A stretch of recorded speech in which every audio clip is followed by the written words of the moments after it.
पुणे शहरामध्ये तरुणाईला जो आहे ड्रग्सने विळखा घातल्याचं आपल्याला पाहायला मिळतं आहे। तरुणाई जी आहे ते नशेच्या आहारी जाते।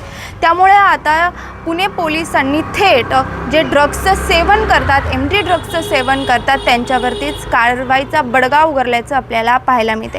काल सोमवारी जवळपास 17 ते 20 जणांना जे आहे पुणे पोलीस आयुक्तालयात कारवाई किंवा चौकशीसाठी हजर करण्यात आलेलं होतं।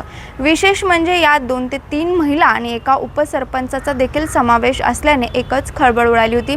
पुणे पोलीस आयुक्त अमितेश कुमार यांच्या समोर या सर्व जणांना जे आहे ते हजर करण्यात आलेलं होतं। खरं तर गेल्या काही दिवसांपूर्वीच उत्तम नगर पोलिसांनी या ड्रग्स संदर्भात एक मोठी कारवाई केली होती। एका मुलीचं अपहरण झालं होतं आणि त्याच्या चौकशी दरम्यानच पुणे पोलिसांनी पुण्यातील जे ड्रग्सचं गुपित जाळं आहे त्याचा पर्दाफाश केला होता। यात सुनील राठोड या मुख्य आरोपीला अटक करण्यात आली होती। त्याने सांगितलं होतं की पुणे आहे त्याच्या ड्रग्सचा जो गुपित जाळं आहे ते कशा प्रकारे चालतं आणि त्याचं कशा प्रकारे चालतं हे जेव्हा कारण समोर आलं, जेव्हा कशा थ्रू चालतं याने सगळ्यांच्याच भुवया उंचवल्याचं पाहायला मिळालं। कारण की एका पोर्टर ऑनलाईन ॲपवरून हे ड्रग्सचं जाळं जे आहे ते जात होतं, ड्रग्स विक्री केली जात होती या ॲपद्वारे।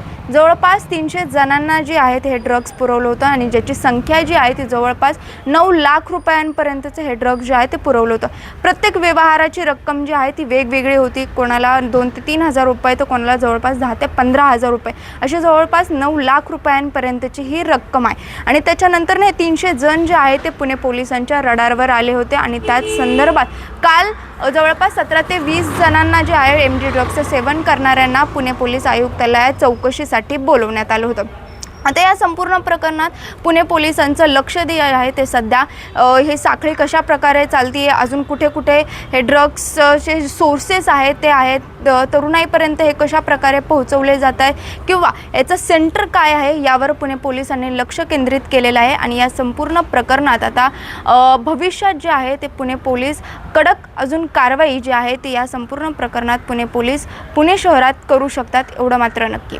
शिवानी लकडे, टाइम्स ऑफ महाराष्ट्र, पुणे।